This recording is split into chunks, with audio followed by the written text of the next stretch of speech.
that one again, James. Get James, give me drama ministry. So he was pierced for our transgression, he was crushed for our iniquities. The punishment that brought us peace was on him, and by his wounds we all have found grace.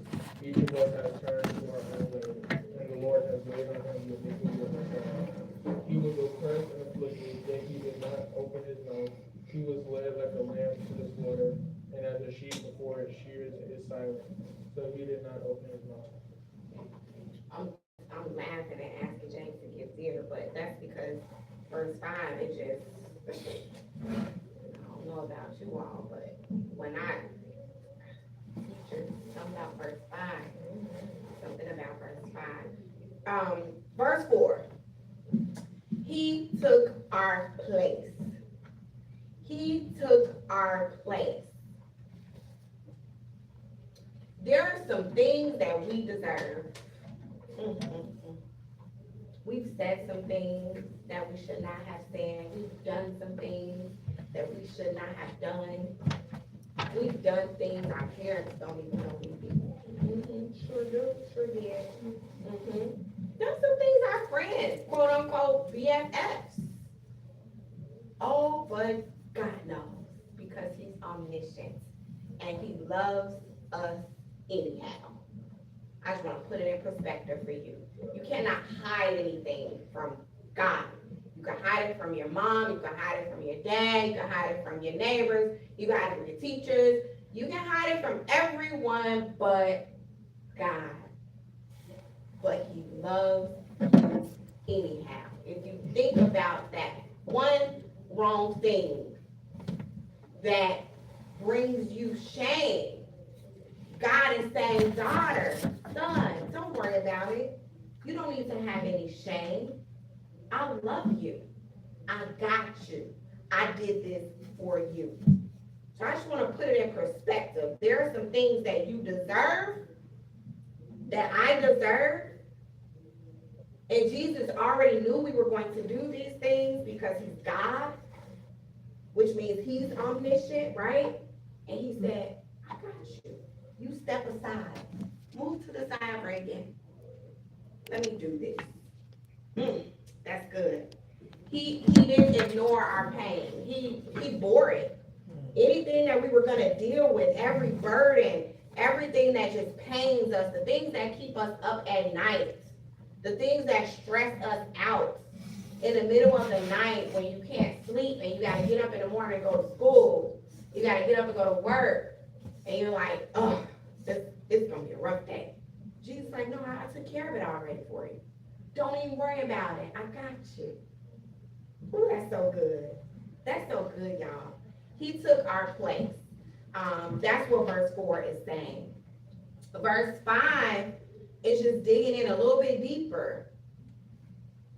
It's digging in a little bit deeper. He was crushed for our iniquities. Reagan and James gave you two really good definitions of iniquities. The punishment that brought us peace was on him. And by his wounds, we are healed. Sometimes I would tell Kenyon, Kenyon, you can learn, sometimes you don't have to make a mistake. You can learn from other people's mistakes. You can do so that you don't have to endure the pain or of the consequences that come from that mistake.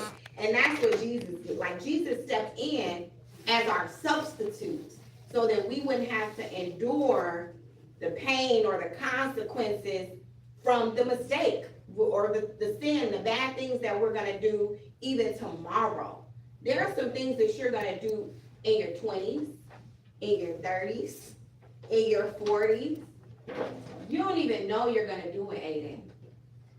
You're not even thinking about what you're going to do in your 40s, maybe. Maybe you've thought about like where you want to work, but you're not thinking like, oh, I'm going to probably make this mistake at 43.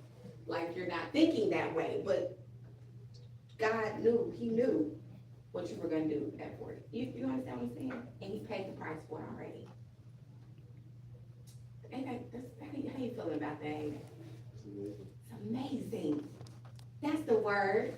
See, it ain't gonna give what it's supposed to give. Okay, that's the word. That is amazing.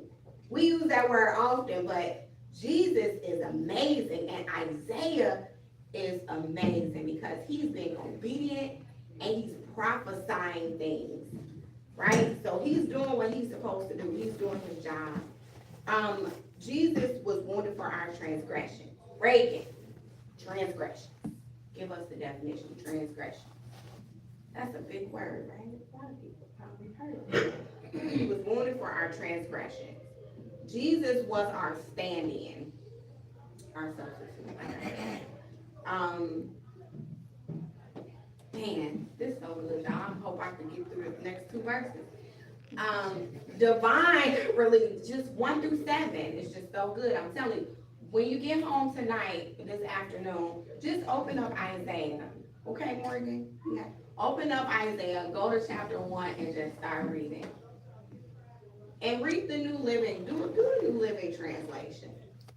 This is gonna just get so good. You're not gonna wanna put it down. I'm telling you, just try it. What's the definition?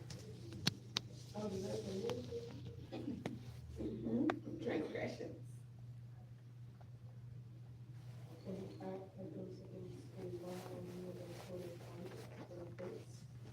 Did everybody hear that? No. Oh, okay, everybody did hear. Can you say that louder?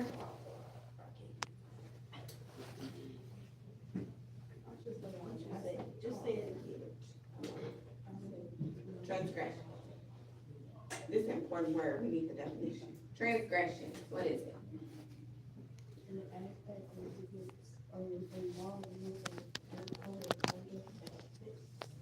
An offense. Remember, you deal with a lot of offenders. A lot of transgressors. Like all the time. Like that's your whole deal with transgressors. Transgressors. And I mean, I just want to paint the picture like, if you look at Reverend, he looks like he's not stressed. You know, he's just this great. We just love Reverend Lee, our youth pastor. But we gotta put stuff in perspective sometimes, Reverend Lee, so people can understand.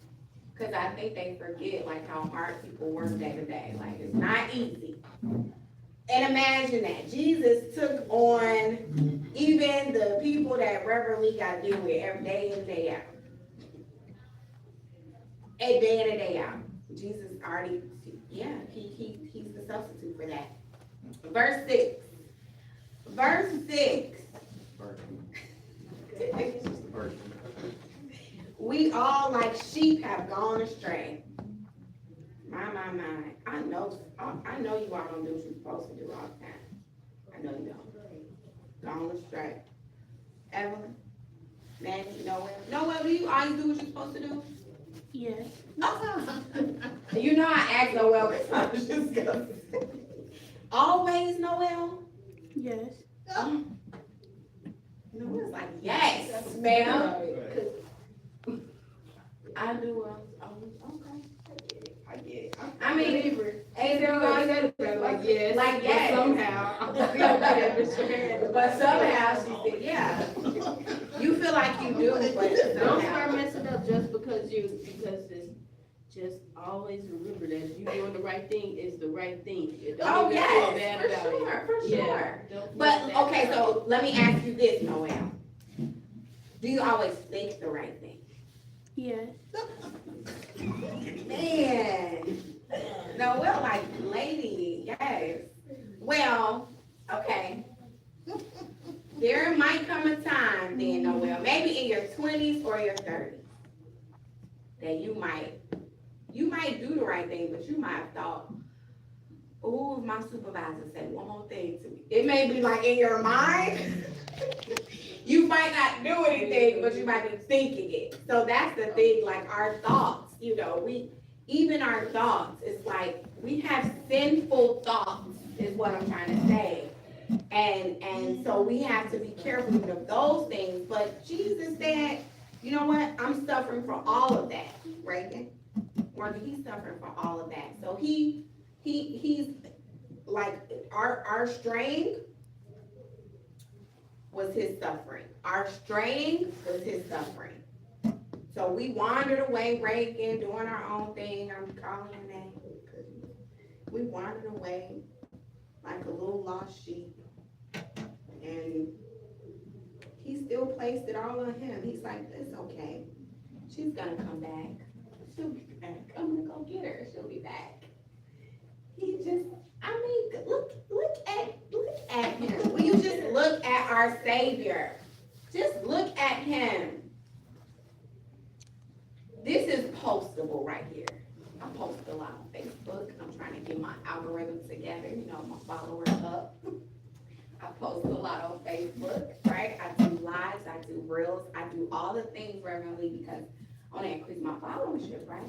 Because it's like about a brand, right? Building a brand. So I'm gonna post this today. His pain, yes, I post about Jesus.